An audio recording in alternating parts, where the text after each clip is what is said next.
gərəksə zəhmətimin nübarını dəlməyə ana, bizə indən belə gərəksə ömrün axıb gözlərinin yaşında, ağ saçların, ağ yaylıqdı başında. Deyirəm, ay Adil ana, baş əyməyə, diz çökməyə qarşında ana, bizə indən belə gərəksə. Eşq olsun analarımıza.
Əlim üzülməsin o yana kaş əllərindən, sənin göy damarlı daş əllərindən əyilib öpməyim ucaltdı məni.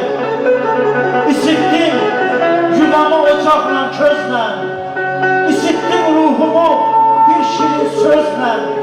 Deyirəm, ay Adil ana, sənin göstərdiyin cığırla, izlə sən tanıb getməyim ucaltdı məni. Məqamınız uca olsun inşallah.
Teşekkür ederim bu ilkin